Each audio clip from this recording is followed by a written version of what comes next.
자, 오늘은 이제 계속해서 요 챕터 하나를 세 번으로 쪼개서 좀 부분적으로 좀 집중해서 보는 중인데, 어, 이제 교회란 무엇인가 두 번째 시간이고요. 굳이 뭐 요 나름의 소제목을 정해 보자면 교회의 속성과 표지, 이렇게 좀 정하면 될 것 같아요. 그래서 오늘 전체적으로 이제 교회의 속성, 그리고 또 참된 교회는 어떤 교회인가, 또 교회를 구별하는 어떤 이런 표지, 그러니까 보통 뭐 표지 이렇게 하면은 마크인데, 이제 보통 우리가 이제 책의 표지를 보면 이 책이 어떤 내용인지 어렴풋이 딱 알 수 있잖아요. 그러면 우리가 보통 교회론을 이렇게 상세하게 설명하는 기회가 주어지지 않았을 때에도 어떤 교회가 참된 교회지? 라고 이런 어떤 표지를 우리가 이 교회가 추구하고 방향하는 어떤 그런 목표가 무엇이냐 딱 이렇게 얘기했을 때, 어떤 교회가 참된 교회냐 딱 이렇게 얘기했을 때, 그거에 대해서 우리가 어느 정도 명쾌한 정리된 답을 가지고 있어야 된다는 거예요. 그러니까 그런 게 없으면은 다 그냥 중구난방으로 자기가 생각하는 교회 막 이렇게 얘기를 하는 거죠. 그래서 이런 부분들을 여러분들이 좀 이런 시간들을 통해서 잘 이해하시면 좋겠다, 그런 마음으로 같이 한번 내용을 나눠보도록 하겠습니다. 먼저 첫 번째, 교회의 네 가지 속성에 대해서 같이 볼 텐데요. 325년이죠. 그러니까 지금이 2026년이니까 뭐 자그마치 거의 2000년 전이라고 말해도 과언이 아닐 그쯤, 우리가 잘 아는 니케아 공의회가 열립니다. 그래서 이 공의회, 그러니까 공의회가 굉장히 중요한 겁니다. 그러니까 공적으로 합의된 어떤 결론을 내리는 그런 자리이기 때문에, 거기서 이제 우리가 고백하고 있는 그런 신앙의 고백들이 처음에 출현한 거고, 그런 정리들을 통해서 지금까지 우리가 바른 신앙을 고백할 수 있는 겁니다. 그러니까 우리가 우리 신앙의 선진들이 이룩해온 이런 어떤 신조라든지 또 어떤 교리문답서라든지 신앙고백서, 이런 것들을 굉장히 소중하게 여기는 게 겸손한 것이고, 그리고 그것이 가장 어떻게 보면 검증된 겁니다. 그런데 우리가 보통 이제 교회에서 이런 신조나 뭐 교리문답, 신앙고백서 이런 것들을 가르치지 않고 그저 그 시대적 요구사항, 어떤 그런 트렌드, 이런 거를 반영해서 어떤 목사님이 쓴 성경 공부책, 이런 거를 이 역사를 관통한 이런 표준 문서들보다도 더 높이 평가하는 게 얼마나 교만한 일인지를 알아야 돼요. 왜냐하면 제가 그랬거든요. 그러니까 제가 이런 어떤 장로교 신앙 안에서 공부를 했어도 제가 사역했던 교회들은 다 복음주의 교회들이었고, 그 교회를 대표하는 목사님들이 만든 도서, 그 목사님들이 만든 새신자 교육, 그 목사님들이 만든 이런 복음 훈련서, 막 이런 것들을 그냥 가르치기에 급급했죠. 그러니까 사실은 그 안에도 이런 본질적인 내용들이 당연히 있습니다만, 그러나 이미 우리 믿음의 선진들이 만들어 오는 것들이 있는데도 불구하고 이런 것들을 차치하고 그냥 최근에 뭔가 경향성을 가지고 있는 것이 더 세련되고 더 훌륭한 것이라고 인식했던 마음들이, 저는 이 어떻게 보면 복음주의 안에서의 잘못된 폐해라고 생각합니다. 그러니까 우리가 우리의 어떤 신앙 속에서 전통, 이런 유전, 이런 것들을 하나님의 말씀보다 더 높이 평가하는 것들은 잘못된 방식이지만, 그러나 바른 전통과 규범 속에서 만들어진 이런 신조와 신앙 고백서들을 사랑하는 일은 당연히 우리 신앙에 굉장히 유익을 줄 수밖에 없는 것들인데, 이런 일들을 하지 않으니까, 그러니까 제가 여러 번 말씀드리지만 우리 교회가 하고 있는 이런 교리 교육의 시간들이 특별한 게 아니라 이게 스탠다드고 이게 노멀이에요. 근데 이 일을 하지 않으니까 마치 이런 교회가 뭔가 특별해 보이고, 개혁교회라는 교회는 그런 걸 하는 거구나, 이런 인식이 생긴다는 게 참 안타까운 일인 거죠. 정상적인 교회는 다 이 일을 해야 되는 겁니다. 그러나 저와 여러분들에게 하나님이 그것을 깨닫게 해주시는 은혜를 주셨다는 것에 대해서 그 또한 우리의 어떤 실력이나 뭐 우리의 통찰력이 아니라는 것에 대해서 우리가 다시 한번 좀 겸손해야 될 거라고 보고요. 왜 이야기를 했냐면 그 공의회, 그게 바로 이제 첫 공의회니까 니케아 공의회. 그래서 325년도에 있었던 공의회인데 거기서 모인 이들이 합의된 문장 뭐냐면 하나의 거룩하고 보편적이며 사도적인 교회를 믿습니다라는 고백을 이끌어냈습니다. 그러니까 물론 우리 교회는 이제 사도신경을 갖고 신앙 고백을 하지만 뭐 어떤 교회는 니케아 신경으로 고백을 하기도 합니다. 그 고백 안에 나오는 표현이에요. 그래서 하나의 거룩하고 보편적이며 사도적인 교회를 믿습니다라는 이 고백 속에 결국 이제 이 네 가지 속성을 통해서 오늘 우리가 이 교회에 대한 어떤 속성들을 하나하나 좀 살펴보려고 원하는 거예요. 그래서 그걸 이제 표로 정리를 했는데요. 여러분이 가지고 계신 것에 보면 먼저 첫 번째 속성이라고 했을 때 그 첫 번째 속성은 바로 하나이죠. 하나. 의미는 무엇입니까? 여러 교회들이 있어요. 여러 지역 교회들이 있어요. 그러나 본질적으로는 하나라는 것입니다. 그래서 여기서 말하는 핵심이라는 것은 하나의 머리 대신 그리스도 안에서 또 한 성령 안에서 우리는 같은 믿음의 고백을 하는 교회들, 그러나 그 교회들이 하나다라는 것입니다. 그러니까 이게 어떤 외적으로 조직적으로 통일된 형태로서의 하나를 말하는 것이 아니라 결국에는 영적인 형태의 유기적인 연합을 이루고 있다. 그래서 이 지구상에 가시적으로 보여지는 수많은 교회들이 있지만 아까 예배 때에도 설명드린 것처럼 하나님이 보셨을 때에 불가시적 형태 안에 참된 교회가 있고 그 참된 교회는 지금 이 순간 지구촌 곳곳에 펼쳐져 있지만 지역교회 형태로 펼쳐져 있지만 그들이 고백하는 것은 동일하다. 하나의 머리 대신 그리스도 안에서 한 성령 안에서 하나의 믿음을 고백하는 그런 교회다라는 겁니다. 그래서 항상 이런 어떤 이제 연합이라는 걸 아까 말씀드렸지만은 이미 우리는 이렇게 연합이 되어 있는 겁니다. 그러니까 하나님께서 이렇게 연합되어 있는 것을 힘써 지키라 하셨기 때문에 우리가 해야 될 일은 지키는 겁니다. 보수하는 겁니다. 그런데 항상 우리는 머물러야 될 자리에 머물러 있지 않고 사람이 봤을 때 좋다 여기는 방향으로 지나쳐 가거나 아니면 아직 도달하지 못한 형태 속에서 계속 그 형태로 머물러 있기 때문에 진정한 연합을 이루지 못한 상태인 것이죠. 그러나 참된 연합이라는 것은 이미 그리스도가 머리 대신 그 교회 안에서 연합되어 있는 그것을 힘써 지키라. 그래서 연합을 이야기할 때 반드시 수반되는 동시다발적인 단어가 있어요. 그게 뭐냐면 바로 분별이에요. 분별하지 않고서는 연합할 수가 없기 때문에. 그러니까 너도 나도 이 연합이란 단어만 앞에 딱 내세워놓고 서로 다른 신앙 고백을 갖고 있고 서로 다른 신학을 가지고 있고 서로 다른 규범을 외치고 있으면서 그냥 연합이란 단어로 무조건 다 모이면 결국 그게 거듭 말씀드리지만 WCC, WEA, NCCK, 로잔 대회 이런 게 돼버리는 거예요. 그러니까 연합을 추구했지만 본질적 연합이 아니기 때문이에요. 그러니까 이런 얘기를 하면 또 이제 제가 어저께 올린 영상에 하룻밤 사이에 이제 뭐 몇천 명이 보셨는데 거기 또 댓글에 뭐 네가 뭐 얼마나 잘났길래 도대체 그런 얘기를 하냐 뭐 이런 얘기 하시는 분들도 있고 그리고 어떤 분은 또 목사님이 아주 훌륭하십니다. 저기 일산에 있는 김영현 전도사랑도 연합해 주세요. 막 이래요. 그러니까 이게 정신이 하나도 없어요. 도대체 뭘 이분들이 생각하는 연합이 뭔지에 대한 기준이 없는 거죠.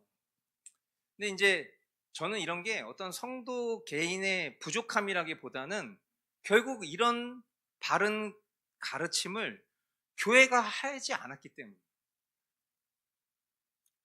그러니까 어떻게 보면 참 안타까운 일이죠. 그래서 저도 뭔가 이제 이런 이야기를 할 때 우리 성도분들이 좀 우리 교회에서 신앙생활을 오래 하시면 하실수록 이런 바른 분별력이 생기시기를 바라고 그리고 조금 뭔가 좀 어려운 지점들이 있으실 때에는 이거를 이렇게 마음에 두시지 마시고 때마다 질문해 주시면 좋겠어요. 그래서 뭐 제가 뭐 설교 같은 것도 막 이 설교 저 설교를 듣지 마셔라 라고 얘기하는 게, 제가 뭐 제 설교가 가장 우월하기 때문에 제 설교만 들으셔라라는 관점이 아니라는 걸 거듭 말씀드렸죠. 그러니까 우리가 바른 어떤 분별력을 할 수 있다면 다행입니다만, 그렇지 못한 상태에서 이것도 좋고 저것도 좋고 저것도 괜찮고 뭔가 이렇게 희석되는 동안 이걸 나중에 분별하는 게 더 어려워져요. 그러니까 우리가 뭔가가 이렇게 딱 섞여버리면 거기서 뭔가를 나누고 고르는 작업이 너무 어려운 일인 것처럼 처음부터 굳이 이렇게 섞어놓을 필요가 없다. 신중하게 하나하나 검증해 가면서 선별을 하는 것이 중요한 것이지, 무조건 좋은 게 좋은 거야 하고 다 합해버리는 것은 절대 바람직하지 않다. 그래서 제가 이제 목사님들하고 만나는 것도 되게 조심스럽고, 목사님들하고 만나서 교제하면 좋습니다만, 그러나 교제와 교류와 연합은 또 다른 얘기예요. 교제는 할 수 있어요. 우리는 불신자와도 교제할 수 있는 겁니다. 그러나 그 속에서 교류를 하려면 충분히 이 교제가 쌓여야 되고, 그리고 교류가 바르게 이루어졌을 때 서로 간에 완벽한 검증이 되면 우리는 동일한 고백을 하는 사람들이구나, 우리는 동일한 신학 안에서 신앙생활 하는 사람들이구나가 확인이 되면, 그때 비로소 우리가 연합하려고 하지 않아도 이미 연합되어 있다는 걸 확인할 뿐이에요. 그러면 그런 기치 안에서 어떤 일을 해도 그것은 힘이 날 수밖에 없습니다. 왜? 주님이 원하시는 일이기 때문에. 그것은 비단 어떤 목회자 혹은 교회 이런 것뿐만 아니라 우리 성도된 모든 이들에게도 동일한 것이다. 그래서 여러분들이 항상 이렇게 교제하는 일들, 또 교류하는 것들, 여러분들의 어떤 지적인 영적인 부분의 공급을 채우기 위해서 행하시는 다양한 어떤 그런 뭐 유튜브 영상을 보시는 일이든 SNS 활동을 하시는 일이든 어떤 그런 과정 속에서도 이런 것들이 여러분들이 잘 기준이 되시고 분별이 되시면 좋겠다. 좀 이 자리를 빌어서 다시 한번 좀 말씀을 드립니다. 자, 두 번째 속성은 거룩입니다. 거룩.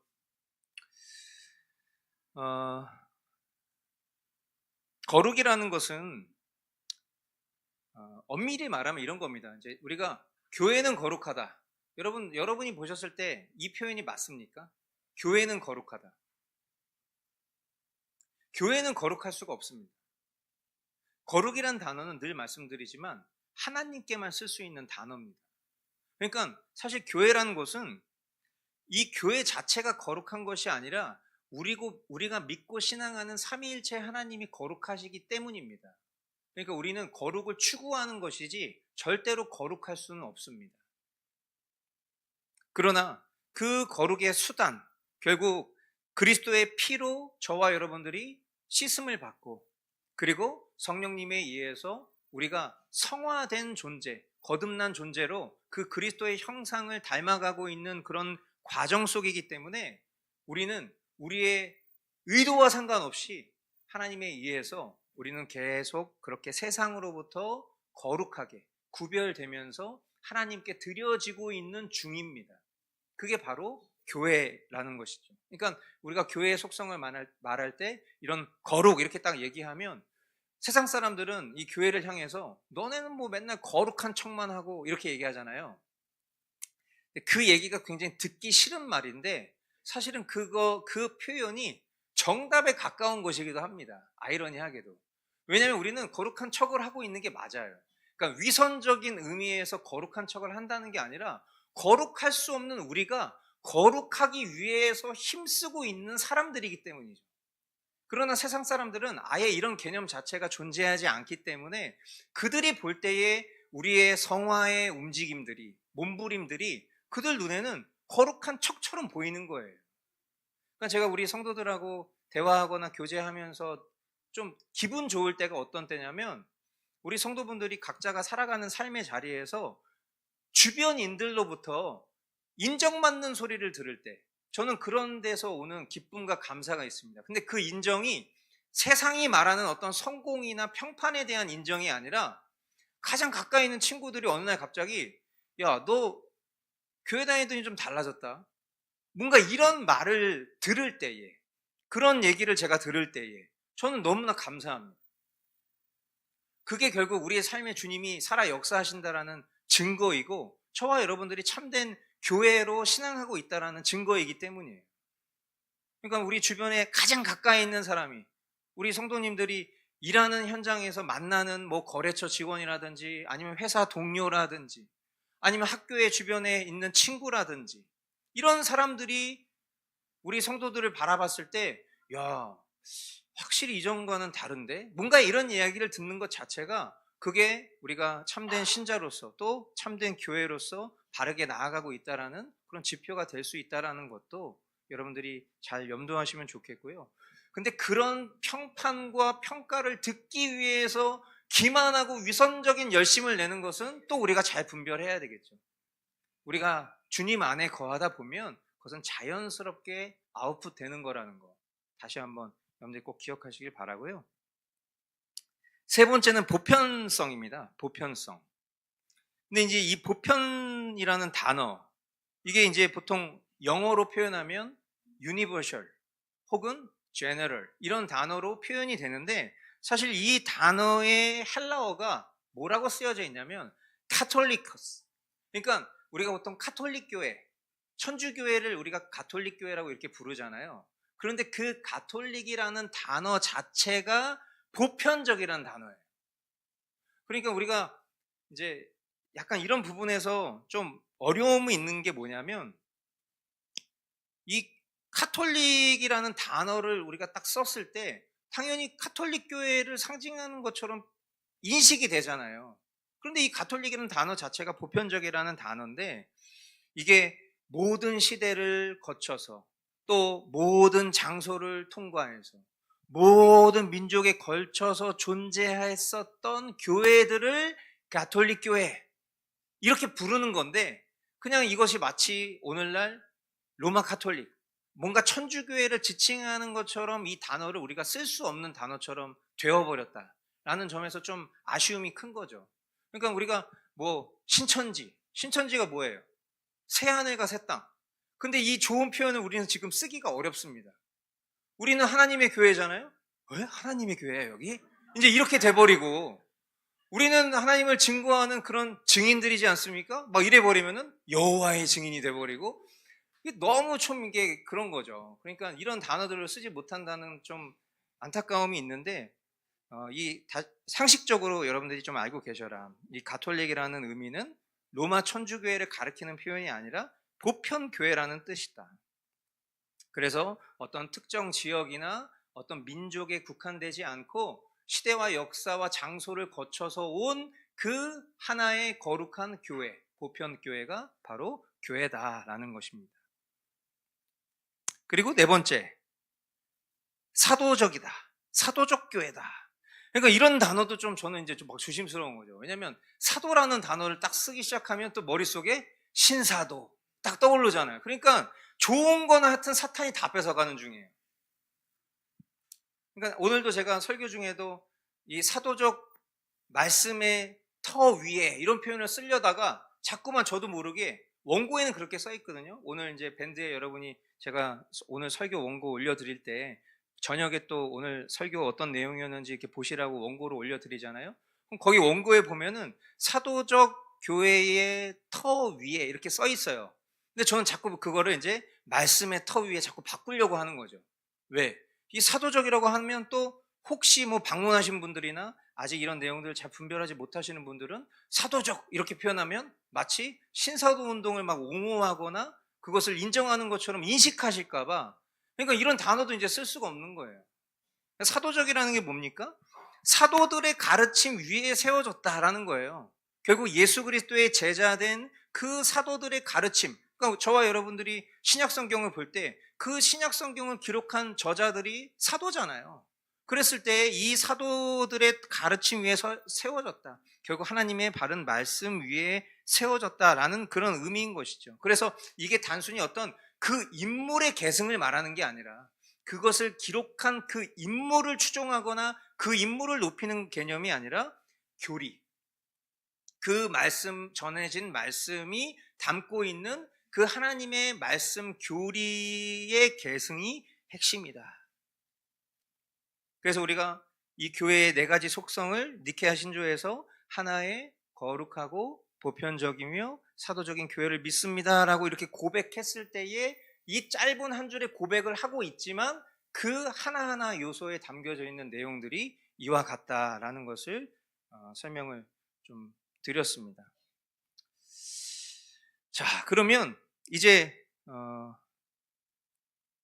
이 적용할 수 없는 표지들 이렇게 하고 있는데요. 그러니까 로마 카톨릭이 주장하는 어떤 교회의 표지들과 우리가 그것을 이제 개혁주의적인 차원에서 반박하는 그런 내용들을 좀 나눠보도록 하겠습니다. 그러니까 여러분들이 이제 신앙생활 하시면서 여러분들은 그동안 이런 어떤 공격을 받아보신 적이 있는지는 모르겠어요. 근데 지금은 그런 일들이 거의 없다고 저는 생각하지만 과거에는 어쨌든 우리나라의 어떤 개신교가 활성화되기 이전의 기독교 정서는 이 천주교회로부터 온 것들이 훨씬 더 강했기 때문에 이 개신교 신자들을 향한 이 천주교의 신자들이 좀 깔보는, 그러니까 그래서 이제 나온 그런 문화적 표현들이 저도 몇 차례 소개해드렸지만 뭐 큰 집 작은 집, 우리가 큰 집이고 너넨 작은 집이야, 뭐 우리가 구교인데 너네들 신교야, 막 이제 이런 식으로 표출되는 그런 표현들이 어떻게 보면 이런 기저를 담고 있는 것들이었죠. 그러다 보니까 이 천주교 신자들 중에서도 어떻게 보면 그 천주교 교리에 능통한 사람들이 우리의 우수성, 그러니까 천주교의 우수성 이런 것들을 막 표현했던 것들이 있어요. 그래서 이제 그게 이제 우리나라에만 그런 것들이 아니라 지금 보면은 우리 어떤 시대적 역사 속에서도 동일하게 표현되었던 부분들인데 그 몇 가지를 소개하려고 하는 겁니다. 먼저 첫 번째는 고대성. 그러니까 뭐 고대성 이렇게 표현하니까 뭐 되게 뭐 대단한 말 같지만 우리가 제일 오래됐어, 이제 이런 식의 주장들인 거죠. 그러면 이제 그것을 우리가 왜 그런 것들이 참된 교회의 표지가 될 수 없는지에 대한 개혁주의적 반박을 이렇게 말할 수 있다는 거예요. 오래되는 것도 그 속에 오류가 있는 채로 오래될 수 있어. 그러니까 무조건 가장 오래된 전통을 가지고 있는 것이 제일 좋은 게 아니라는 거예요. 오류를 가지고 있는데 오래되었다면 그것이야말로 고이고 썩은 거겠죠. 그래서 그것이 결코 바른 교회의 표지가 될 수 없다. 그리고 두 번째, 이게 지속적 계승. 그러니까 이 캐톨릭은 교황이 이 베드로의 후계다라는 어떤 그런 지점들을 굉장히 강조합니다. 그러나 이것도 마찬가지죠. 부패한 교리의 계승은 타락의 계승일 뿐이에요. 그러니까 우리가 바르게 신앙하면 신앙할수록 사람에게 치우치고 사람에게 집중되고 사람이 모든 권위를 행사하고 주장하는 이런 형태들이 얼마나 위험한지를 계속 반복적으로 경험하고 있는 중입니다, 지금 저와 여러분들이.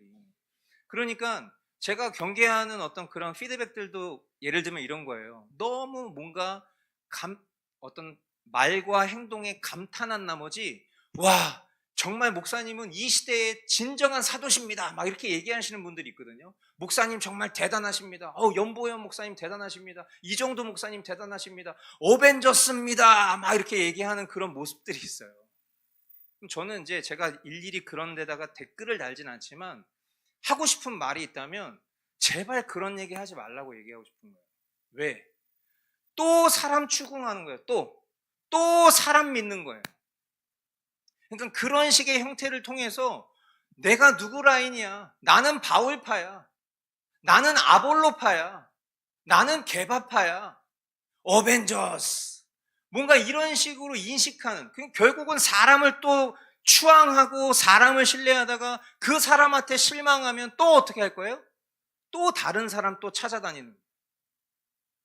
근데 이게 역사적으로 보면 카톨릭이 자기 자신, 이 로마 천주교회가 자기 자신들의 어떤 권위의 정당성을 이야기할 때 우리는 베드로 직계야, 이거였던 거거든요.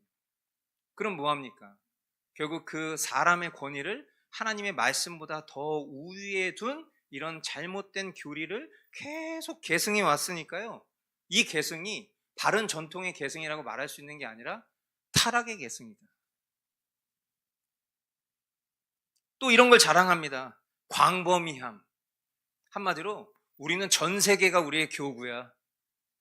전 세계에 확장되어 있어. 우리보다 더 큰 이런 교세가 어디 있어? 왜냐하면 캐톨릭은 단일이기 때문에 이 엄청난 규모의 조직을 전 세계로 갖고 있어. 근데 너네 뭐 있어? 다 교파도 여러 개고 교단도 다양하고 너네는 그런 게 없잖아. 이런 식으로 말을 하는 거죠. 근데 그러니까 제가 이제 이런 것도 그냥 우리가 그냥 신앙생활하면서 겪는 일들로 생각해 보면은 우리가 그동안 무엇을 신뢰했는가를 생각해 보잖아요. 그러면 우리는 대형교회 목사님 혹은 대형교회가 하는 일은 다 옳고 좋은 일이라고 생각했습니다. 그렇지 않아요? 어디서 훈련 받으셨어요? 저는 사랑의 교회에서 훈련 받았습니다. 어디서 훈련 받으셨어요? 저는 온누리교회에서 훈련 받았습니다. 저는 명성교회에서 훈련 받았습니다. 저는 지구촌교회에서 사역했습니다. 이런 게 마치 내 신앙을 개런티하는 것처럼 생각하고 삽니다. 근데 그게 뭐죠? 교세가 크다는 이유 때문이에요. 그러나 그 교세가 큰 것 속에서 바른 진리가 있었냐라는 것에 대해서 지금 우리가 살아가고 있는 시대에 이런 잘못된 열매들을 확인하지 않습니까? 그런데 지난 세월 동안 우리는 항상 이런 것들이 내 신앙을 보장하는 것들이라고 생각하고 살았다는 거예요. 크고 높고 뭔가 이런 것들. 캐톨릭은 자신들의 규모를 말하지만 그러나 아이러니하게도 성경은 우리에게 뭐라고 말씀하죠? 넓은 길로 가는 것은 패망한 길입니다. 결국 우리가 가다 보잖아요. 지금 느끼잖아요. 이것도 잘라야 돼. 가다 보면 내 동지인 줄 알았는데 이 팔도 잘라야 돼. 가다 보면 결국 남는 거는 진짜 없는 것 같은 시대를 살게 될 텐데 결국 그게 좁고 협착한 길을 걸어갈 수밖에 없는 참된 신자의 길, 참된 교회의 길일 수밖에 없다. 그러니까 뭐 너만 잘났냐? 잘났다는 얘기를 하는 게 아니에요. 그만큼 우리가 분별하지 못하면 우리는 넓고 광활한 길을 갈 수밖에 없습니다. 정치적인 현실도 마찬가지잖아요. 그러니까 뭐 국민의힘을 지켜야 된다 막 이렇게 얘기하지만 사실은 국민의힘을 어떻게 지킵니까? 이런 모습을 보여주고 있는데 참 계속 우리가 생각했을 때 영향력이라는 것을 주목해야 됩니다. 영향력. 그런 영향력을 따라가다 보면 우리는 진리를 놓칠 수 있다는 것을 다시 한번 깨달으실 수 있게 되길 바랍니다.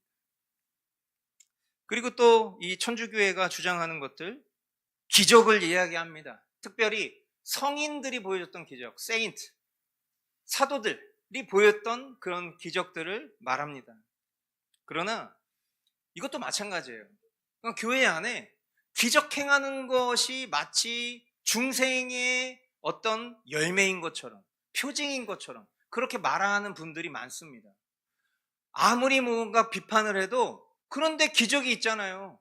기적이 하나님이 안 계신데 어떻게 그런 기적이 있을 수 있죠? 막 이런 식으로 좀 하나는 아는데 열은 모르는 말을 하시는 분들도 되게 많습니다만 우리가 늘 기억해야 될 것은 예수님이 수많은 기적을 보여주셨어도 그 기적이 그들을 구원하지 않았습니다.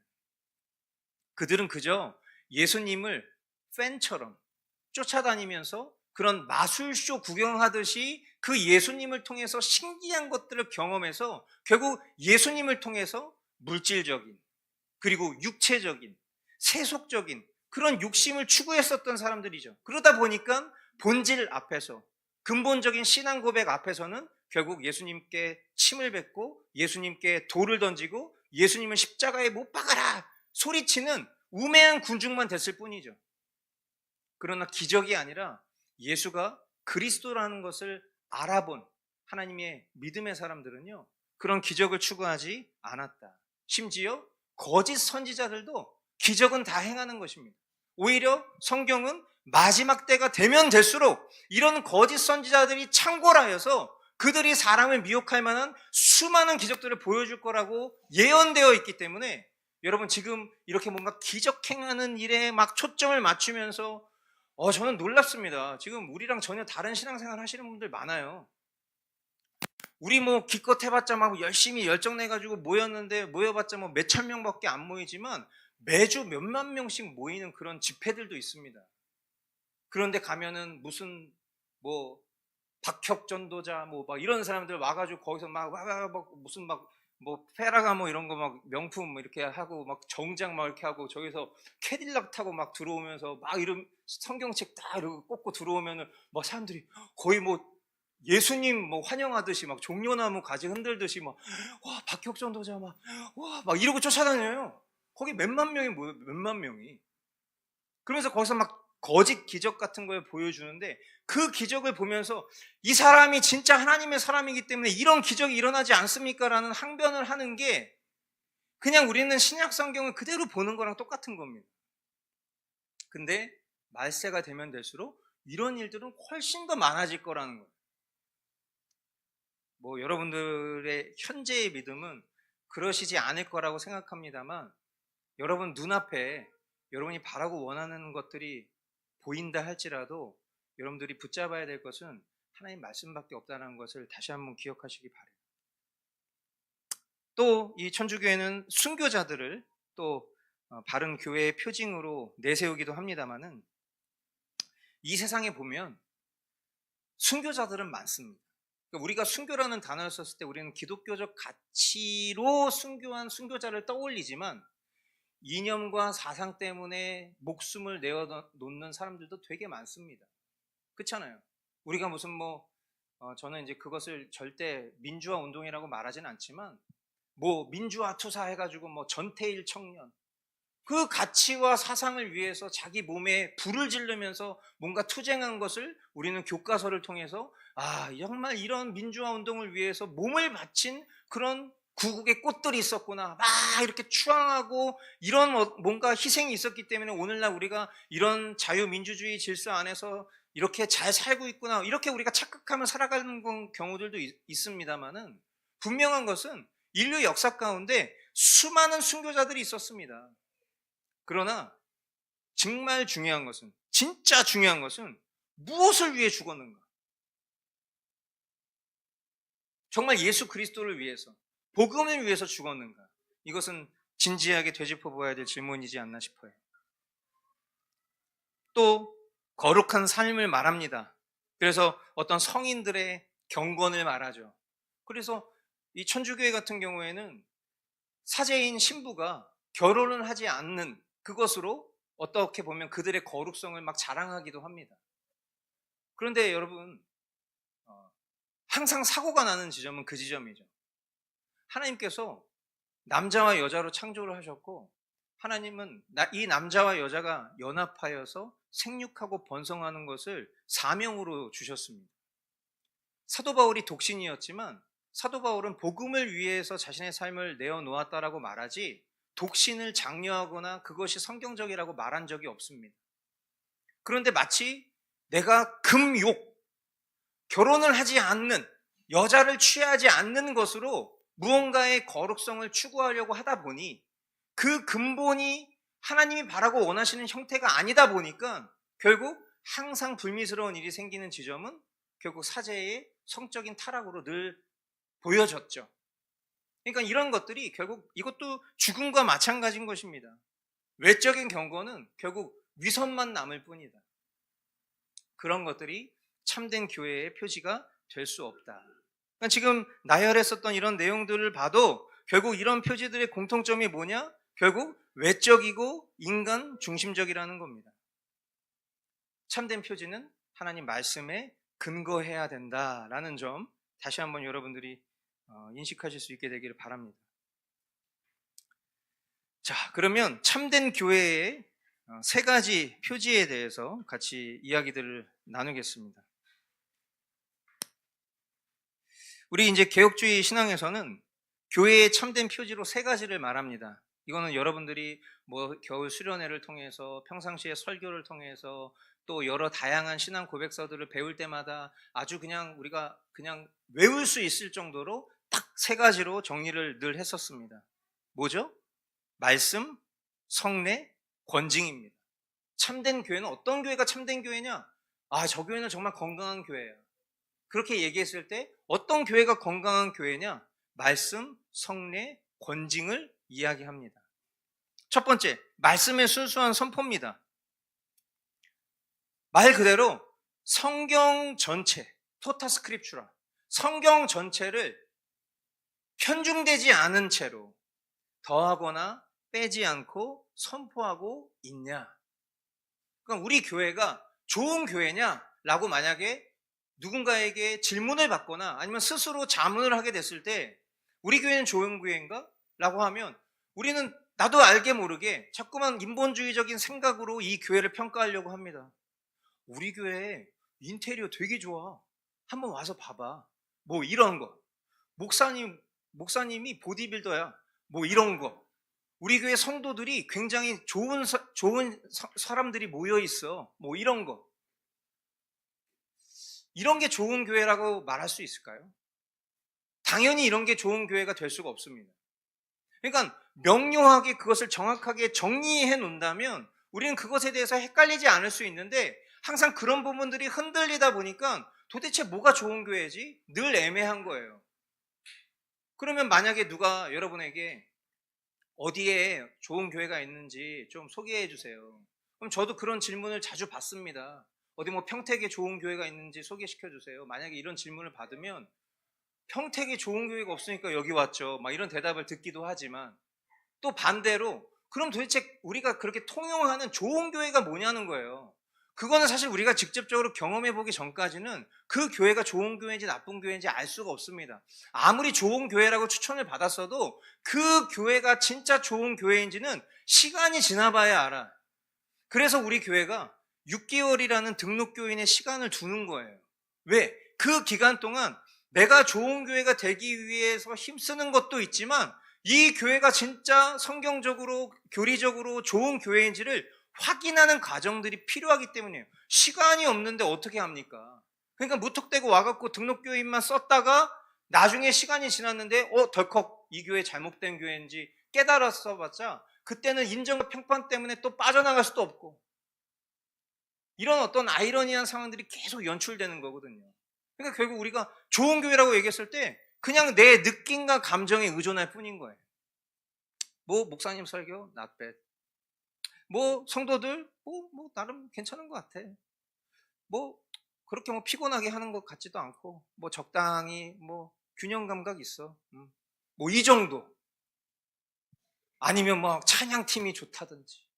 뭐 이런 걸로 좋은 교회를 생각한다는 것 자체가 우리가 얼마나 뿌리 없는 신앙생활을 하는 건지를 반증할 뿐이다. 그러나 이렇게 역사적인 사료들을 통해서 이 교리의 내용들 속에서 어떤 교회가 정말 좋은 교회냐? 첫 번째, 말씀의 순수한 선포가 있냐? 근데 그 순수성도 우리가 잘 분별을 못하면 그냥 목사님 좋으면 그 목사님이 하는 설교가 다 좋은 걸로 인식하잖아요. 교리적인 검토도 하지 못합니다. 그냥 목사님이 뭐 자기 그냥 예와 막 이런 거 잔뜩 얘기했는데 그것 때문에 내가 그날 뭐 눈물이 좀 났거나 아니면 내가 막 박장대소 깔깔깔깔 하면서 왔거나 그러면 그날 너무 은혜 받았다고 생각하는 거 아니에요?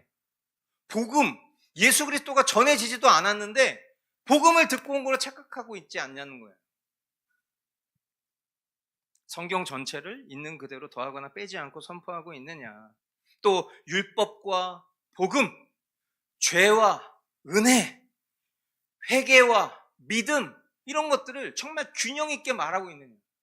저는 가끔 이제 제 설교 탈고하기 전에 야 이거 너무 센데 막 이런 생각할 때도 있어요.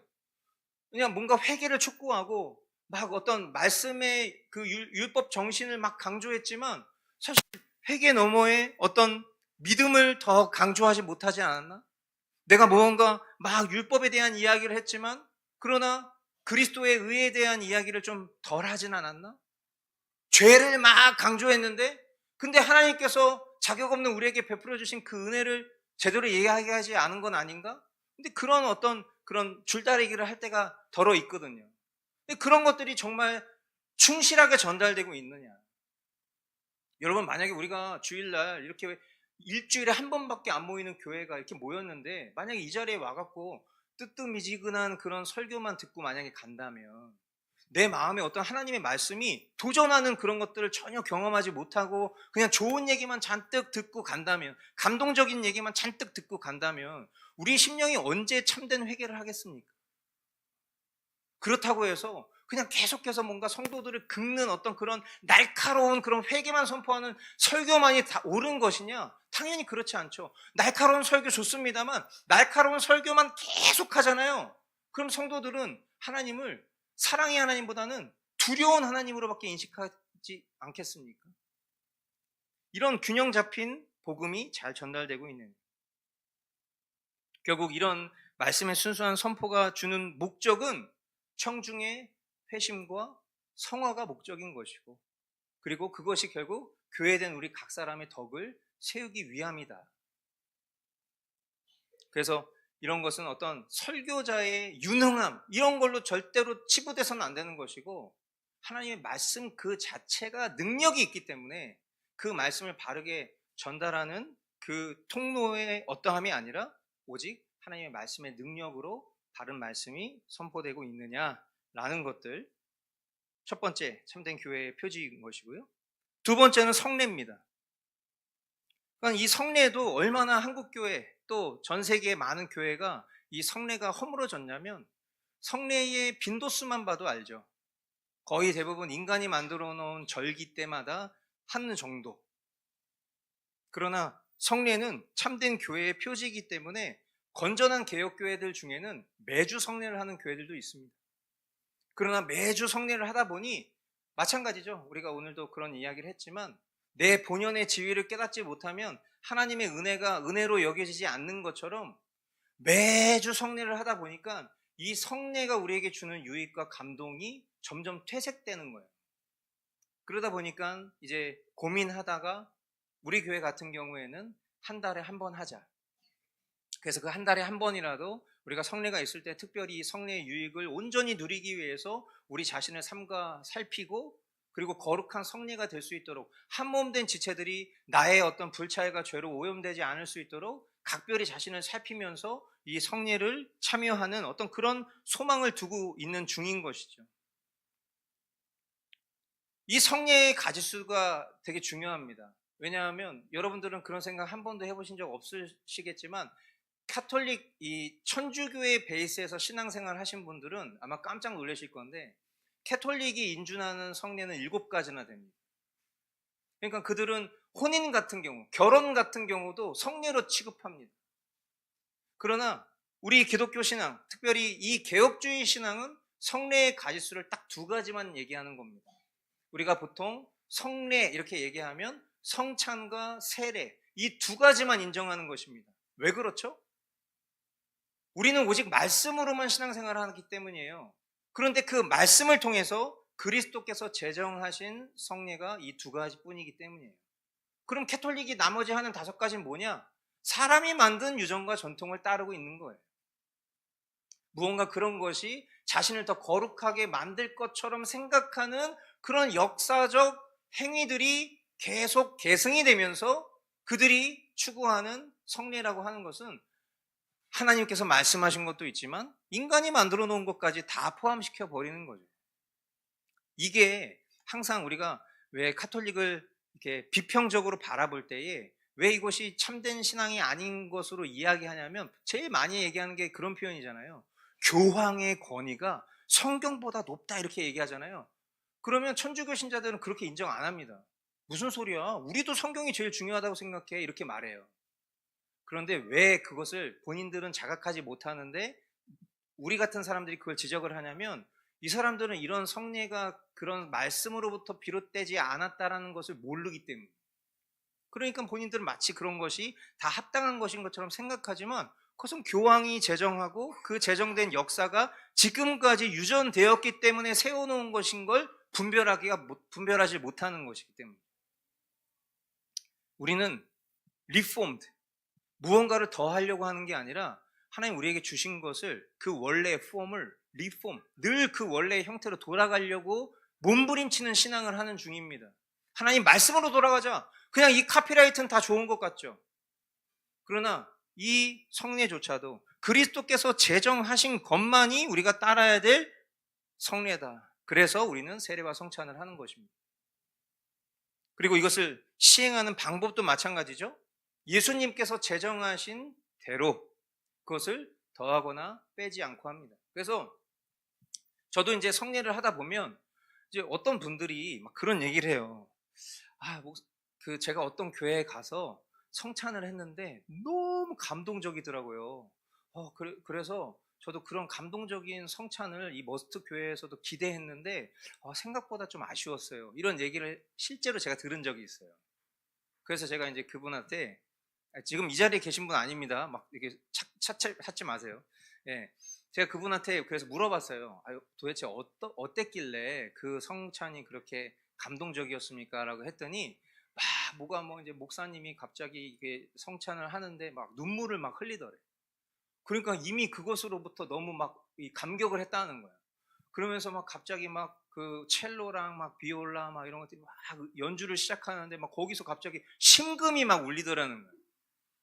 그러더니 갑자기 성도들이 한 명씩 두 명씩 막 훌쩍훌쩍 막 이러면서 갑자기 눈물바다가 되면서 야 정말 이 성찬을 하는데 정말 우리가 그리스도의 그 피와 그 몸을 함께 나누는 그 느낌을 막 받았다고 하면서 너무 좋았다는 거예요. 그래서 제가 이제 하고 싶은 말 많았는데 그러셨군요. 저도 앞으로 좀 울어야 되나 막 이제 막 생각을 했는데, 근데 저도 이제 곰곰이 생각해 보면 과거에 좀 부끄러운 얘기입니다만 제가 이제 그런 주중 찬양 예배를 했을 때 이런 신학적인 지식이 참 결여된 언젠가에는 제가 주중 예배를 도중에도 성찬을 한 적이 있어요. 그러니까 이제 어떤 분이 이제 저희 홈페이지에 와서 막 비난의 글을 쓴 거죠. 어떻게 그 회원이 확인되지도 않은 그런 회중 예배 때 누군지도 모르는 사람들끼리 모여있는 예배에서 성찬을 할 수 있냐 막 뭐라고 하는 거예요. 근데 저는요 이게 그러니까 사람이 지식이 없으면 망한다는 게 이런 게 뭐냐면 그 사람이 하는 말이 무슨 의도인지를 몰랐던 거예요. 그러니까 저는 그냥 시비 거는 걸로 생각했어요. 그래서 아니 우리 같은 믿는 사람들끼리 모여서 성찬한 게 뭐가 잘못됐다는 거지? 이렇게 생각한 거예요. 그러니까 이 정도로 우리가 성찬에 대해서 무지하다 보니까 어떤 교단에서는 이런 성찬을 정말 무분별하게 막 하기도 합니다.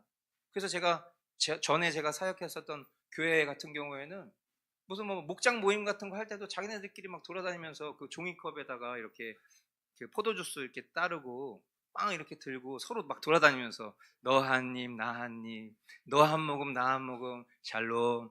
또 저기 가갖고 서로 이렇게 반갑습니다. 크크크 막 장난칠 때 너 한 입, 나 한 입, 샬롬 막 이러고 돌아다니면서 마치 이게 코이노니아라고 생각하고. 그러니까 이런 성찬이 프로그램처럼 인식되게 교육하고 그렇게 신앙생활 하는 거죠. 그러다가 죽습니다, 여러분. 예, 실제로. 말씀이 그걸 경고하고 있잖아요.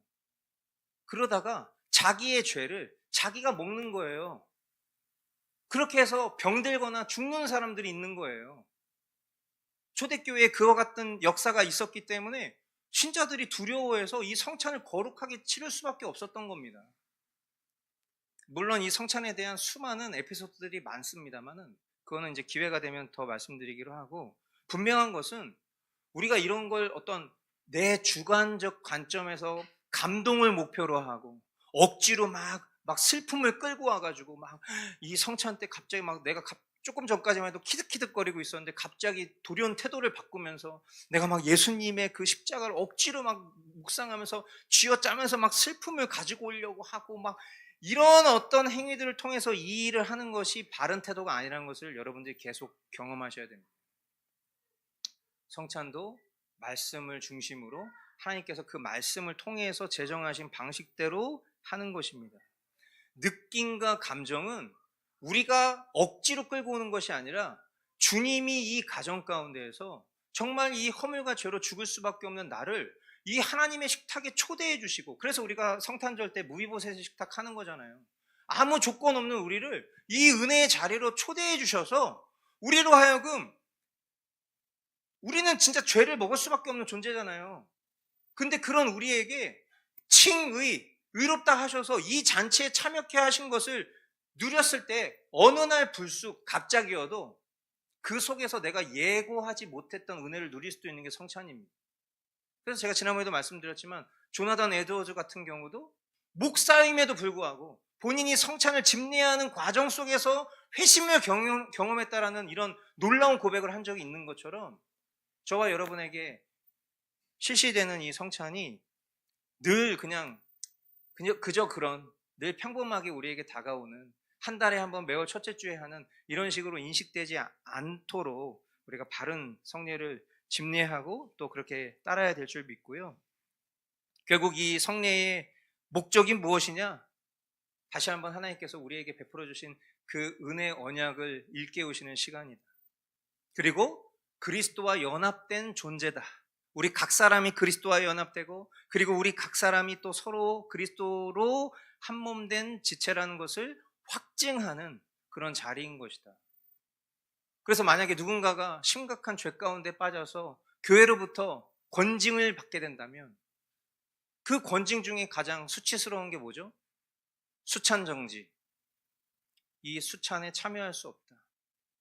그러면 다른 사람들이 이 성찬에 함께 참여하면서 영적인 코이노니아를 누리고 있는데 3개월 수찬정지 당하면 그 수찬정지 당하는 그 기간 동안 성찬을 참여하지 못했을 때 겪는 그 감정과 심정과 그 느낌들을 통해서 나 진짜 너무 쪽팔려서 이 교회 못 다니겠다. 이게 아니라 내가 하나님과 이렇게 죄악된 단절이 있다면 지체와도 이렇게 한 몸을 이룰 수가 없는 거구나. 그 비참함을 깨닫고 그 교훈을 통해서 다시는 그와 같은 죄를 짓지 말아야지라는 교훈을 얻는 것이 실질적인 권징의 목표라는 것. 조금 이따가 다루겠지만. 그래서 여러분들 우리가 지금 누리고 있는 것들이 그냥 누리고 있는 게 아니라는 걸 여러분들이 꼭 아셔야 돼요. 그러니까 우리가 뭐 Make Korea Great Again 이렇게 말할 때도 그동안 우리가 누리고 있었던 자유가 우리는 늘 그냥 마땅히 우리가 누릴 수 있는 것들이라고 생각했는데 내가 누리고 있는 것들이 누려지지 않으니까 그때 비로소 깨닫는 거죠. 야, 내가 그동안 누리고 있었던 자유의 가치가 이렇게 높은 거였구나. 지금 우리가 누리고 있는 신앙의 규범들도 똑같습니다. 그래서 이것을 여러분들이 소중하게 여기실 수 있게 되기를 바랍니다. 세 번째, 권징입니다. 말씀, 성례, 권징. 자, 권징의 목적은 거듭 말씀드리지만 뭐 누군가를 막 힐난하고 비난하고 내쫓고 뭐 그렇게 하기 위한 것이 아니죠. 결국 죄를 지은 신자가 회복되는 것, 그리고 그것을 통해서 교회의 순결을 유지하는 것, 그리고 그것을 통해서 하나님의 이름이 높임을 받으시는 것이 권징의 목적입니다. 이 권징의 대상은 누구냐? 교리적인 오류 또는 도덕적 타락에 빠진 교인입니다. 저는 이제 우리 교회가 10년 동안 오는 동안 이 권징의 실시가 그래도 10손가락 안에 뽑는 것 같습니다. 뭐 그 자세한 하나하나의 에피소드를 다 말씀드릴 수는 없겠지만은 근데 제가 감사하게 생각하는 것은 이 권징의 실시를 통해서 어떤 출교인이 생긴 적은 없습니다. 그리고 이제 어떤 교회들은 이제 권징이 실시가 되면은 이제 교회 입구나 사람들이 다 볼만한 곳에 게시판에 이 권징의 대상을 명시하고 이 지체가 어떤 죄를 지었는지를 밝히고 그리고 이 지체와 뭐 교제를 금할 것 그리고 수찬정지 뭐 3개월 뭐 이런 식으로 표기를 하는 경우도 있습니다. 근데 그런 경우들은 대체적으로 어떤 경우냐면 첫 권면을 받아들이지 않았을 때입니다. 그러니까 우리 교회가 그런 적이 없었던 이유는 첫 권면을 받았기 때문에. 그래서 첫 권면을 받고 그것으로부터 진실된 회개에 합당한 열매를 맺었기 때문에 2차 단계로 넘어가지 않았기 때문에 그런 불미스러운 일은 없었습니다만, 그러나 사실 이런 얘기가 여러분들에게 매우 생소하게 들리실 수밖에 없는 것은 교회가 이런 일을 하고 있지 않기 때문이겠죠. 이 권징은 세 가지의 단계, 조금 더 폭넓게는 네 가지의 단계로 성경은 기록을 하고 있습니다. 먼저는 첫 번째는 개인적인 권면입니다. 제가 말씀드렸던 제가 어떤 성도가 예를 들어서 장기적으로 하나님의 말씀을 읽지 않아요. 머스트라이프를 하지 않아요. 권징 대상입니다. 그래서 제 나름대로는 기준이 있습니다. 그 기준이 지나가면 저는 권면을 합니다. 그런데 권면을 했어요. 근데 저는 개인적 권면 이전에 강단에서 제 나름대로의 카운트가 있습니다. 강단에서 제가 이 얘기를 예를 들어서 5번을 했는데 성도가 전혀 낌새를 못 채는 것 같다. 그러면 저는 개인적으로 만나서 얘기를 합니다. 카톡으로 얘기를 하든 전화로 얘기를 하든 직접 만나서 얘기를 하든 그 사람이 가장 편한 방식으로 합니다. 그래서 권면을 해요. 근데 하지 않아요. 그러면 다음 단계 가는 겁니다. 근데 여지껏 다음 단계를 간 적이 없었어요. 또 성도가 잘못된 교리를 계속 피력할 때, 제가 지금은 그런 적이 없지만 과거에 어떤 한 성도분이 우리 교회가 추구하는 신앙과 다른 얘기를 계속 하셨습니다. 그래서 제가 개인적으로 권면을 드렸습니다. 그렇게 얘기하지 마시라고. 그게 우리 교회의 신학과 우리가 가는 방향성과 전혀 맞지 않고 그것은 전혀 성경적이지도 않다라는 것을 이야기하고 계속 그런 것들을 주장하시게 되면 권징할 수 있다. 멈췄어요. 그리고 또 어떤 신자가 심각한 죄 가운데 빠졌다. 그러면 그 신자에게 그 죄로부터 돌이킬 것에 대해서 경고합니다. 그리고 그 죄의 경중에 따라서 때로는 성도들에게 알리지 않지만 수찬을 정죄하기도 합니다. 왜냐하면 그것이 진실된 회개에 알맞은 열매로 맺어질 때까지 서로가 인내하면서 지켜보기 위함 때문이에요. 이런 과정들이 그냥 머스트 교회가 세운 질서가 아니에요. 성경이 이야기하고 있는 바고 그 성경이 이야기하고 있는 바가 성실하게 지켜지는 것이 건강한 교회의 표지라는 거예요. 그런데 오늘날 이런 일들이 없으니까 어떻게 되는 거죠? 제가 늘 말씀드리지만 버르장머리 없는 애가 계속 나오는 거예요. 당연히 건강한 부모고 당연히 바른 가정이라면 자녀가 미성숙할 때 잘못된 것을 인내할 때도 있지만 바르게 지도하고 가르쳐야 될 책임이 부모에게 있지 않습니까? 우리 한 사람 한 사람이 한 영혼이라면 그 영혼을 가르치기 위한 목표로 세워진 것이 하나님이 만들어 놓으신 것이 교회라면 이 교회가 거룩을 추구하기 위한 과정 속에서 반드시 이런 교육이 있어야 되는 거잖아요.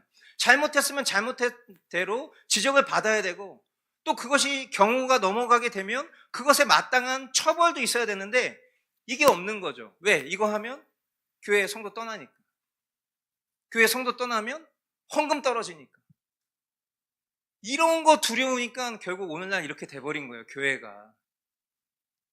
그러니까 목사님이 이제는 설교에서 센 설교도 못 하잖아요. 큰 교회 목사님들은. 왜? 누가 뭐 시험 들었대. 그래서 와가지고 장로님이 그렇게 하지 말래. 설교.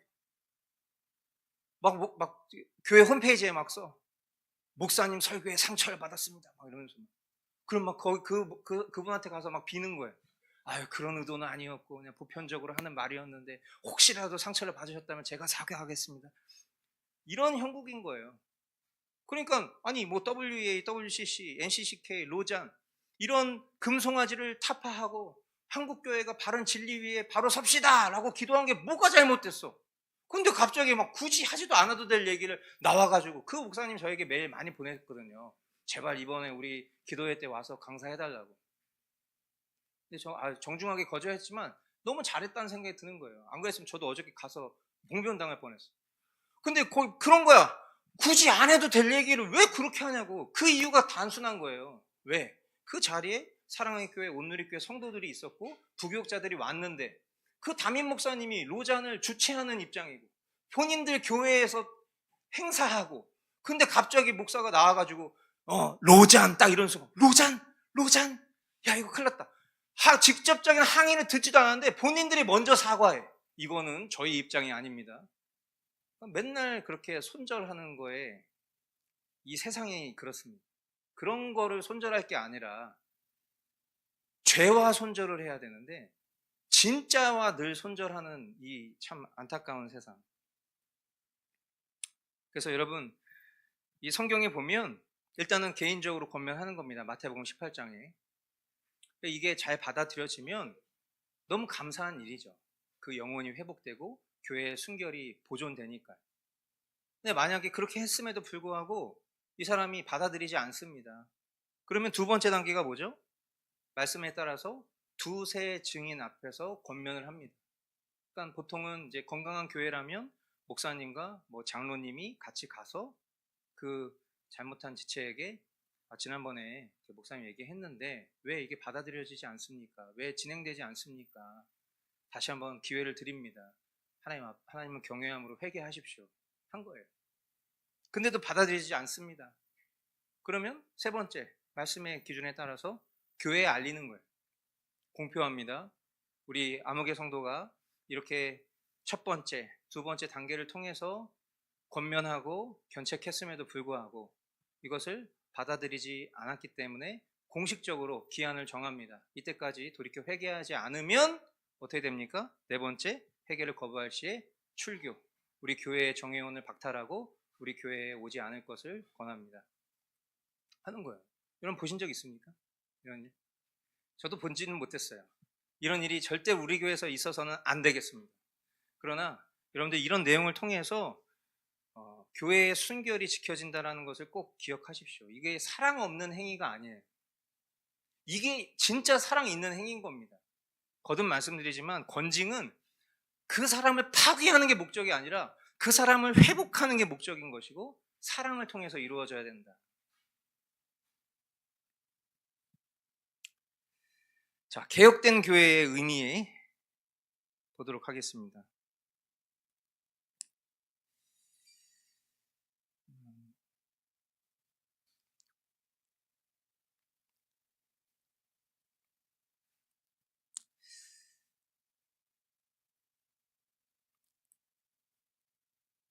자, 이 의미를 세 가지로 우리가 분류를 해서 볼 수 있겠습니다. 개혁된이라는 이 reformed라는 이 단어가 가지고 있는 의미를 세 가지로 봤을 때 첫 번째는 부정적인 의미, 그리고 두 번째는 긍정적인 의미, 세 번째는 계속적인 의미의 차원입니다. 그러니까 우리가 이 개혁된이라는 단어를 딱 떠올렸을 때 이제 어떤 분이 이제 아까 제가 했던 얘기 잠깐 하자면 유독 요즘에 어떤 특정 사역자하고 같이 연합하세요라는 얘기를 많이 들어요. 그러니까 이제 그 분들이 딱 얘기하는 분이 있는데 저는 죽었다 깨나도 그분하고 연합할 일은 없거든요. 앞으로 무슨 일이 있어도 그분하고 연합할 가능성이 없어요.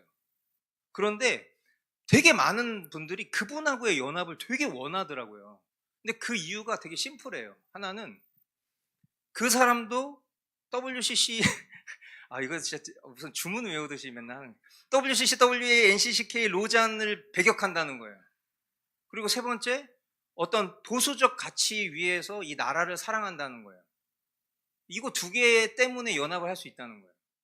이 세상에 무명의 많은 목회자분들 중에도 이런 사상과 사고를 갖고 계신 분들이 엄청 많을 겁니다. 저는 눈에 드러나지 않은 수면 밑에 정말 하나님이 남겨놓으신 7,000명 같은 그런 목사님들이 분명히 있을 거라고 생각해요. 그러나 그런 분들을 다 찾아다니면서 굳이 연합을 할 이유가 없는 거 아까 말씀드렸죠. 이미 우리는 한 성령 안에서 연합되어 있기 때문에 그거 힘써 지키기만 하면 되는 거예요. 근데 꼭 이렇게 어떤 특정 인물하고의 연합을 목표로 하잖아요. 그럼 반드시 그 안에는 이물질이 들어있기 마련입니다. 그리고 그냥 좋은 관계로서 교제하는 것도 매우 조심스러운 일이거든요. 근데 이제 그런 분들이 제가 이제 굳이 이제 설명을 해주기 위해서 같이 할 수 없는 이유를 말씀드려요. 그 이유는 단순해요. 그분과 저는 신학에 있어서 큰 대척점에 있다고 말해요.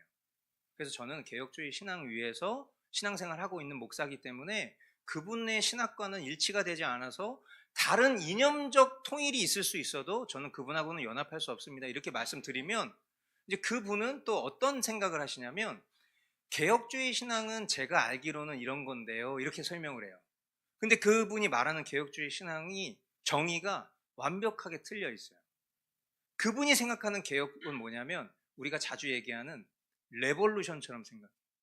개혁이라는 단어를 리폼, 원래의 형태로 돌아가서 그것을 보수하려고 하는 이런 신학으로 여기는 게 아니라 레볼루션, 뭔가 혁명적이고 역동적이고 추진하고 뚫고 돌파해서 나아가는 뭔가 이런 형태의 단어로 인식하니까 그분하고 잘 맞을 거라고 생각하는 거예요. 그러나 그렇지가 않습니다. 그래서 이 개혁이라는 단어를 우리가 계속 설명을 해도 사실은 참 어려운 일이긴 해요. 그러나 적어도 개혁주의 신앙 안에서 개혁교회에서 신앙생활하는 여러분들은 이 의미에 대해서 적어도 여러분들이 헷갈려서는 안 되실 겁니다. 그래서 바르게 여러분들이 잘 이해하셔야 되는데, 중세교회의 부패로부터 정화됐다. 그러니까 당연히 교회는 하나였는데 그 몸된 교회가 부패됐었기 때문에 그것을 바로잡기 위해서 싸운 종교개혁의 결실을 통해서 세워진 것이 바로 개혁교회. 그러니까 오늘날 지금 우리가 이것을 마치 교파나 교단처럼 인식하지만 개신교라고 말하는 그 개신교회 자체가 개혁된 교회라는 의미라는 것을 여러분들이 꼭 인지하셔야 됩니다. 또한 결국 그것이 초대교회로서의 회복이죠. 우리가 성경을 통해서 바라보고 있는 그 원형의 교회로서의 회복. 그리고 진짜 교회는, 진짜 개혁된 교회는 날마다 개혁되어져야 된다. 그러니까 우리는 개혁교회라고 얘기하는 것 자체가 우리는 너네들이랑 달라, 우리는 이미 개혁돼서 완성된 교회이기 때문이지, 이런 개념이 아니라 개혁교회라는 것 자체는 늘 개혁되어져야 되는 거예요. 그러니까 우리가 우리 자신을 돌아봤을 때 우리는 늘 불완전하잖아요. 그러니까 우리가 회개라는 것도 굉장히 복된 언어죠. 왜? 돌이켜 회개하지 않으면 우리는 늘 항상 주님이 원하시는 뜻을 지나쳐가 버리기 때문에. 그러나 내가 잘못 갔구나, 아 맞다, 원래 자리로 돌아가는 이 행위가 회개인 것처럼 개혁이라는 것도 우리 교회 잘 가고 있는가? 우리 교회 진짜 좋은 교회 맞나? 우리 교회 참된 교회의 표지를 그대로 따르고 있는 교회 맞나? 그때그때마다 점검해보고 체크해보고 잘못된 것이 있으면 돌이키고 바로 잡고 회개하고 그래야 된다라는 것입니다. 그게 개혁된 교회인 거예요. 그래서 reforming church 이렇게 표현하지 않고 reformed, 과거형으로 표현한 거죠. 그래서 우리가 항상 우리 교회의 어떤 그런 현상들 또 모습들 이런 것들을 잘 돌아볼 수 있어야 될 것입니다. 그래서 이제 마지막으로 점검을 할 때에 이 점검표를 우리가 좀 체크를 해볼 텐데요.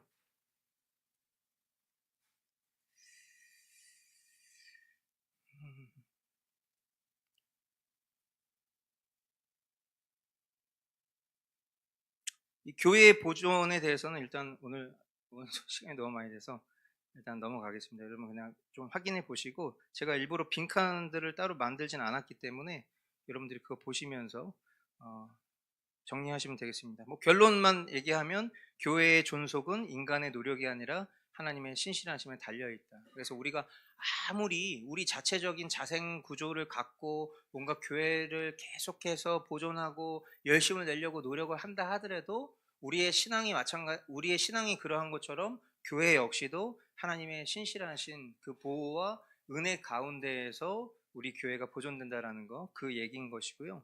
자, 우리 교회가 참된 교회의 표지를 갖추고 있는지 여러분들 한번 평가해 보시기 바랍니다. 그래서 제가 이거를 좀 고민했어요. 이거를 제출하라고 할까? 아니면 이거를 온라인 그 무기명 설문으로 만들어서 우리 성도들에게 배포하고 이거를 평가해서 할까? 이런 생각을 했는데, 제가 곰곰이 생각해 보니까 이게 만약에 우리가 이렇게 어떤 교리교육을 통해서 이런 내용을 했는데 만약에 이 내용에 대한 자기 점검을 덮고 만약에 가면 이거는 개혁된 교회라고 말하기가 어렵겠다는 생각이 드는 거예요. 그래서 제가 과감하게 설문을 하기로 했습니다. 그래서 여러분들이 이것을 작성하시고 그 페이퍼는 가져가시고요. 제가 네이버 폼을 여러분들에게 주중에 보내드릴 거예요. 여러분들이 한번 우리 교회가 말로만 개혁교회인지 아니면 정말 개혁교회인지를 한번 냉철하게 평가해 보시고 그 내용의 피드백을 반영해서 우리가 혹시 다루어야 될, 고쳐야 될 지점이 있다면 한번 그 부분들을 나눠보면 좋겠다라는 생각을 합니다. 그래서 여러 가지 질문이 있겠지만 일단은 우리가 배운 내용들을 토대로 해서 5개의 질문입니다. 첫 번째, 하나님의 말씀이 순수하게 선포되고 있는가? 그래서 우리 교회에서 선포되는, 이 강단에서 선포되는 말씀이 순수하게 선포되고 있는가? 두 번째, 성경 전체가 권위 있게 다뤄지고 있는가? 세 번째, 율법과 복음이 균형 있게 선포되고 있는가? 그리고 세례와 성찬이 그리스도의 제정대로 시행되고 있는가? 다섯 번째, 권징이 살아있는 교회인가?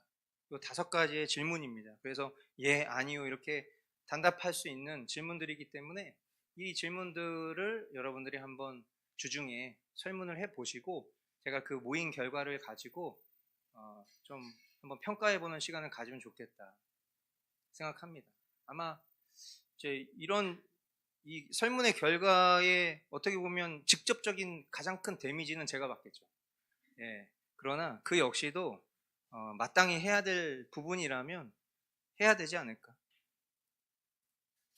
참된 교회는 어떤 규모나 역사 또 어떤 숫자나 양 이런 번영으로 되는 것이 아니라 말씀의 순수한 선포, 성례의 올바른 시행, 권징의 신실한 시행으로 되는 곳이 교회다라는 결론으로 오늘 함께 나누어 봤습니다.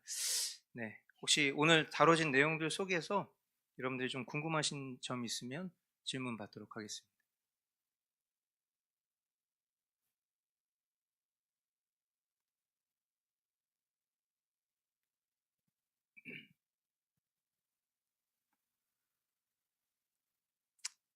없으십니까? 네. 지금 이제 시간이 많이 됐다 보니까 손을 들면 바로 역적으로 몰릴 그런 가능성이 있어서 아마 그러신 것 같은데 개인적으로 궁금하신 점 있으면 언제든지 질문하시면 되겠습니다. 네, 같이 기도하고 네, 마무리하겠는데요.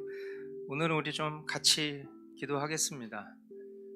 오늘 공교롭게도 우리 일부 예배 때 설교 그리고 또 오늘 이 교리 교육의 내용도 하나님께서 마치 한 흐름으로 연결시켜 주시듯이 우리에게 가르쳐 주셨습니다.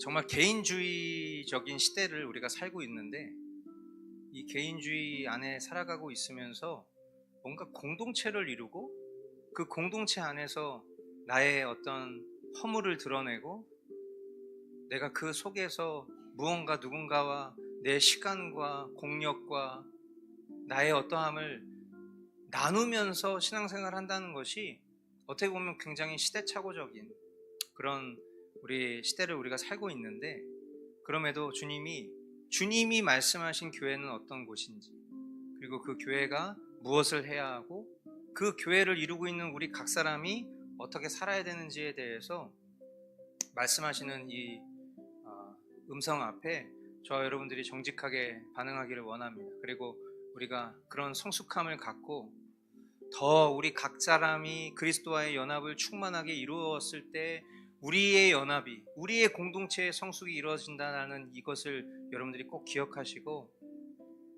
하나님 말씀 앞에 정직하게 나아오시고 또 우리 서로 사랑하고 또 기도하는 그런 공동체 될 수 있도록 이 시간 우리 함께 같이 기도하고 마치도록 하겠습니다. 기도하겠습니다.